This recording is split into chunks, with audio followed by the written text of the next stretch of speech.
કે તમે ગેલેરીઓ નાખો છો બરોબર, વાર્તાવરણને લીધે આવતું હોય ગેલેરીઓ 5,000 5,000 એની શું કેમ નખાવો? આટલા વર્ષો સુધીથી ગેલેરીઓ કંપની વેચે છે અને ખેડૂતો આટલા વર્ષોથી વાપરે છે, બરાબર. તો રિઝલ્ટ 100% છે, વસ્તુ 100% સારી છે, બરાબર. બીજી વસ્તુ કે આ વર્ષે ભરતભાઈ વિઝિટમાં આવ્યા છે ગેલેરીઓ તરફથી. ભરતભાઈ, આપણું આ જીરું ગેલેરીઓ છાંટવા છતાં ભરી જવાયું છે, એનું તમે શું આ ખેતર આપણે કેટલા એકરનું છે ભાઈ? આપણે 3 એકરનું. અને 3 એકરમાં કેટલા પંપ વાપર્યા હતા? 3 એકરમાં 20 ને 20 40. અને એક વખતમાં કેટલા પંપ વાપર્યા હતા? એક વખતમાં 20. એક વખતમાં 20 પંપ વાપર્યા, બરાબર. અને માપ કેટલું નાખેલું દવાનું? 25 ml દવાનું, બરાબર. તો ભાઈ હું આ ખેતર જોવા માટે આવ્યો હતો. બીજી વસ્તુ, આમાં ચરમીનો અસર જે છે તમે કદાચ છે ને તો વિડીયો આગળ બનાવેલો છે, એમાં તમે જોઈએ છે. તો આ વર્ષે બધી જગ્યાએ વાતાવરણ અને જમીનની પ્રતના લીધે ઘણી જગ્યાએ આડેસર છે કે જે કંઈ વિસ્તાર છે એમાં બધી જગ્યાએ ચરમીના અસર, ઘણી બધી દવાઓ વાપરવા છતાં પ્રશ્ન છે. તો હું આવ્યો છું, આજ મેં જોયું છે, હું આનું સેમ્પલ લઈ જાઉં છું. એમ છતાં ઉપર મોકલાવી. બીજી વસ્તુ કે કંપનીની ભલામણ પ્રમાણે કોઈ પણ દવા છે એનો ડોઝ છે એ પ્રતિ એકરે 10 પંપ, આપણે 200 લીટર પાણીમાં 10 પંપ એકરે કરવાના હોય છે. કંપનીની ભલામણ 2 વખત ગેલેરીઓ વાપરવાની છે, બરાબર. અને એ ગેલેરીઓ વાપરવાની ભલામણ જે છે એનો સમયગાળો અમે બધી મિટિંગોમાં કહીએ છીએ કે ભાઈ 10 થી 15% ફૂડ આવે ત્યારે, અને એના 10 થી 12 દિવસે અથવા જો સારું વાતાવરણ તો 15 દિવસે બીજી વખત વાપરવાનું છે. ત્રીજી વસ્તુ કે ભાઈ ખેડૂત દ્વારા એવું કહેવાનું હતું કે ભાઈ અમે 4 વખત વાપર્યું, તો કંપનીએ કે 4 વખતનું કીધું. 4 વખત નહીં સાહેબ, ઇક્વેશન પ્રો ના 2 ડોઝ અમે કીધું. ઇક્વેશન પ્રો આ 4 એ ભાઈનું એવું કહેવાનું હતું. બીજી વસ્તુ કે અમને વાપર્યું પછી કોઈ કંપની વાળા જોવો ને, કંપની વાળા અત્યારે હું આ ફિલ્ડ ઉપર છું, વાપર્યા પછી ચરમીનો પ્રશ્ન એમ કહે છે કે અમારે આમ છું, હું આમ કરીશ. તો આ તમે ફિલ્ડ જોઈ શકો છો, બરાબર. આમાં એને 2 વખત વાપર્યું છે, એકરે આપણે જે પંપ કરવા જોઈએ એ પંપ થયેલા નથી. તેમ છતાં હું આ સેમ્પલ લઈ જાઉં છું, ઉપર વાત કરીશ અને એવું કાંઈ હશે તો હું જણાવીશ.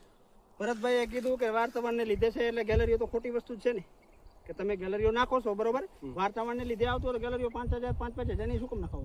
આટલા વર્ષો સુધીથી ગેલેરીઓ કંપની વેચે છે અને ખેડૂતો આટલા વર્ષોથી વાપરે છે, બરાબર.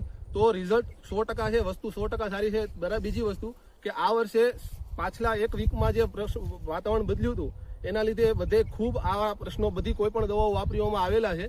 તો તમારે આ એના લીધે થયું છે. તેમ છતાં મેં કીધું એમ કે હું આનું સેમ્પલ લઈને જોઈને જાઉં છું, વાત કરીશ, કાંઈ હશે તો તમને આગળ જણાવશે કંપની.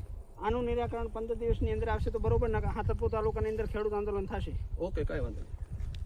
ગેલેરી દવા વાળા આપણા ખેતરની વિઝિટ કરવા આપણા આજાભાઈ નું ખેતર વિઝિટ કર્યું. આજાભાઈ ને શું જવાબ આપ્યો આપણે પૂછા કરી આજાભાઈ તમને આ ગેલેરી દવા વાળા આયા, તમને શું પ્રશ્ન કર્યો અને શેના બાબતે વિઝિટ કરી છે? એ લોકો એમ કહે છે કે આ તો હવામાનને આધારિત છે, દવા તો અમારી એવી બધી ઉપયોગ કરે છે, એમ હાટી દવા છે, પણ અમે કહીએ કે હવામાન સારું ખરાબ હોય એટલે કે ચરમી આવી જાય.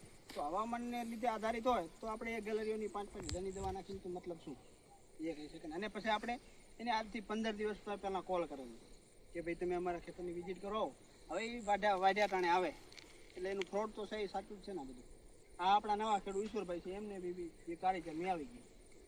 ઈશ્વરભાઈને પૂછા કરી લો થોડી. ઈશ્વરભાઈ તમારે આ વિઝિટ કરવા આવ્યા હતા ગેલેરી દવા વાળા, તો તમને શું જવાબ આપ્યો ગેલેરી દવા વાળા? એક હવામાનના કારણથી આવી ગઈ છે ચરમી, અને 2 ડોઝ ચરમીના ગેલેરિયાના માર્યા હતા, એક 35 દિવસ અને એક 60 દિવસ.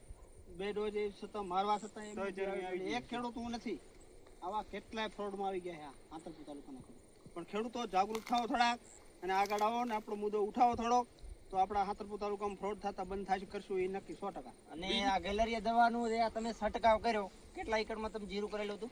3 એકરમાં કરેલું હતું. કેટલી દવા છંટકાવ કર્યો તમે? કેટલા પંપ?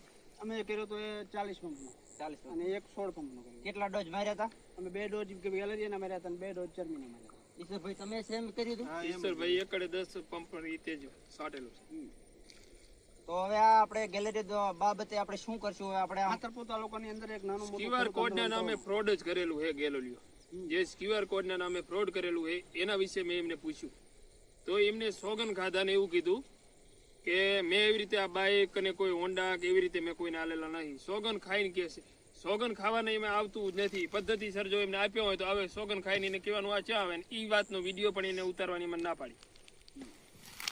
તો આપણે હવે આ ખેતી કરી રહ્યા, જીરું આપણું બગડી ગયું, આપણે કોઈ ગેલેરી ગેલેરી દવાવાળો તમને કોઈ સારો સપોર્ટ નથી? કોઈ નહીં. તો હવે તમે શું કહેવા માંગશો? આપણે કહેવા માંગો કે સાંતરપુર તાલુકાના સહમત ખેડૂત રહી અને ખેડૂત આંદોલન કરે સાંતરપુર, તો આવી કોઈ બી કંપની વાળા આપણે સાંતરપુર તાલુકાની અંદર આવીને ફ્રોડ કરી ના શકે. એટલું સાંતરપુર તાલુકાના આખાને કરવા વિનંતી કે અમારા સાથ સહકાર આપો અને ખેડૂત આંદોલન કરી એમાં સહમતી આપો. જય હિન્દ, જય ભારત, જય જવાન, જય કિસાન.